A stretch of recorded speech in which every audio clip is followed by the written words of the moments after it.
some strawberry margarita mocktails. I will drop the recipe below so you guys will know that you don't always need to drink liquor. It still tastes good. Doesn't it taste good? Even though if you do add a little something, it ain't wrong either, you know? It's not. We just want to have the best of both worlds, and we want people to be able to relate to us. Drinking, not drinking. Exactly. Whatever. And also she used real strawberries, and this really does taste amazing. Thank you, girl. You are always an amazing hostess. Thank you, the hostess with the mostest. All for you. You deserve it. All for us and for the audience. Yes. And what are we talking about today? Today's going to be a real interesting topic. Spicy. A little spicy, right? Even though this episode is Valentine's Day edition and we are celebrating love and friendships, we want to talk about what happens when you buy property with a partner, specifically when you are not married.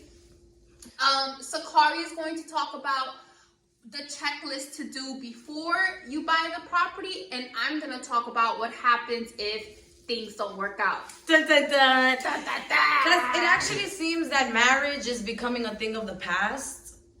So I think this is a great thing to talk about, because even though you're not married, you're still buying property. Even though I'm married, shout out to my baby, I love you, priest. But everybody is not like me, and maybe you don't want to get married, but you do want to buy a house. So I'm going to tell you a little rundown checklist of what you should do. So before purchasing the house with a spouse, girlfriend, lover, first, I think we should make sure that the foundation is somewhat solid. Like, we don't know what can happen. You can break up, even be together for years and break up. But don't go buying a house with somebody you just met a month ago, 6 months ago. Right. At least be with somebody for a year, 2 maybe, see if they could take care of some things, see how they handle their life and stuff before you decide that big moment. But if you do, and when you are ready to purchase a house, even with just a spouse, there's some things that you can do to, how would I say this? Housekeep. Yes. Housekeep. Create a safety net or blanket so that everyone feels secure in the transaction that's getting ready to go through. Because buying real estate is a really big deal, and it's a big moment, especially in a couple's relationship, and this could actually make or break you, baby. So listen. So first things first.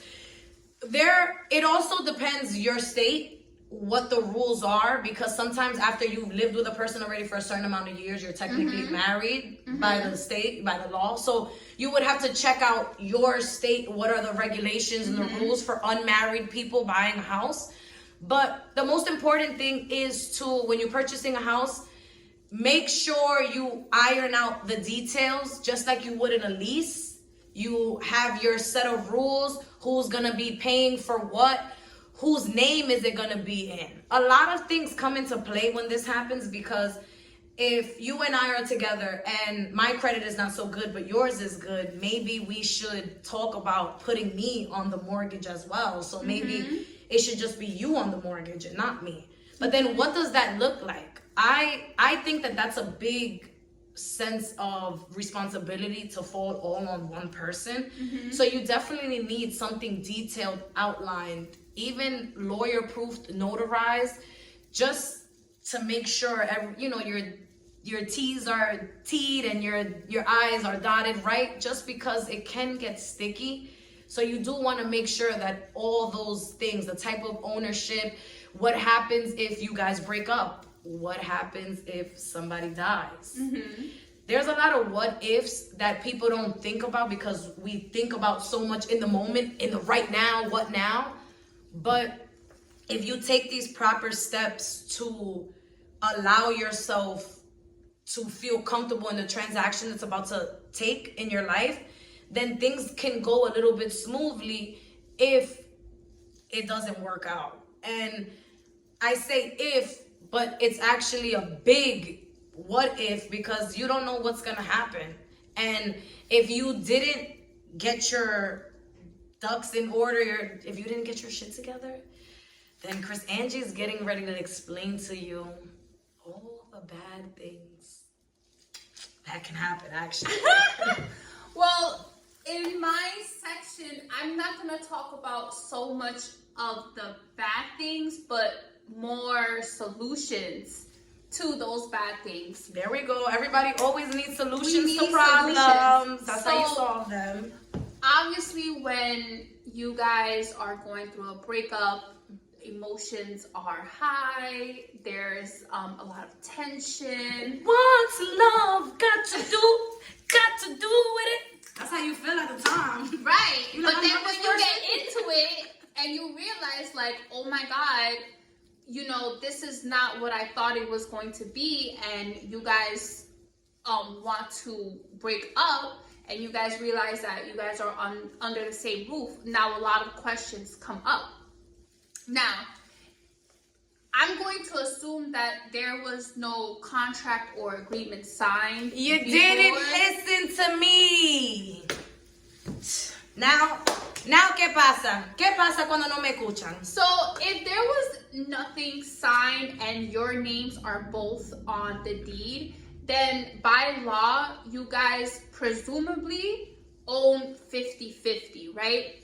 And so if one partner wants to keep the ownership of the house or fight for the ownership of the house, it all comes down to receipts.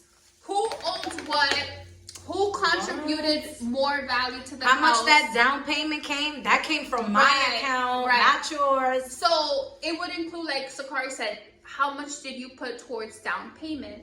How much money did you invest to the property's value, right? If, let's say, you invested in labor, if you invested to get the roof repaired, the floors repaired, right? The judge is also going to look at things like, what are your financials? Are you financially responsible? So that's why I say to definitely keep your receipts. If you purchase anything, if you invest in anything in the property, because it will come in handy To prove your case. Exactly, right? Because at this point, now you're trying to prove the case so that you could do what was right for you, because it's no longer we. Exactly. So, right, like I was saying, if you want to fight, you have to prove that you own more percentage of the property. And like I said, you'll do that by saving your receipts and having this information. Now, there is a step that you could take before going to court if you guys want to try to keep it cordial and Let's keep it civil. Let's keep it peaceful. Right, there's a step before, and you can actually hire a mediator, or I don't know how to say it. Yeah, it is a mediator. It's basically like the referee in between you guys. So you're it's like mediation. So at that point, you have somebody to help you guys go over everything and come to a fair common ground. Exactly. That. Right? I know what the name is. This is why I'm here, baby. It's okay. This is why I'm here. This is why we're here together. Sukari and Chrisanji. Hello. Check us out. Always. But right, you can hire a mediator, and before going to court, they will review evidence on both sides and hear each cases. And depending on the information that you guys bring to the table, they can come to a solution for you guys before it gets nasty and you guys go to court. Sticky. So that is another solution that you guys can take. And the third solution is just buy each other out, right? If you decide, let's say one person is a little bit more financially stable and they want to keep the property, you can offer to buy the other partner out. It would be ideal if you guys can come up with something between you guys. If not, you can, of course, speak to an attorney and have them give you the best opinion on how much you can offer the other person and buy them out. So that you get the rights to the property, basically. Right, exactly. And the fourth, of course, the most obvious is to sell the property together. In this case, you will want to hire a broker, a real estate agent. You're gonna want to a real estate agent that is sensitive, that knows what's going on in the situation, and can handle the high intentions, the high emotions with professionalism and integrity education. and education. You know, Exactly. There's actually some agents just focus solely on divorce listings. Divorce, right. Because it's stressful. It's stressful. It's actually its own little thing within itself. So I could see why after focusing just on the divorce, it just took up all your energy. So you just, you know what I'm saying? Like it's it's probably a much longer process when it comes just, you know, just because what if the other person is not willing? Like what if the other person is not? Right.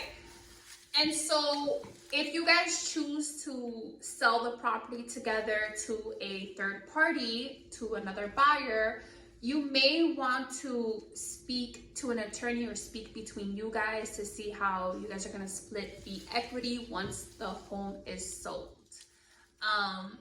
I know that these situations are definitely easier said than done.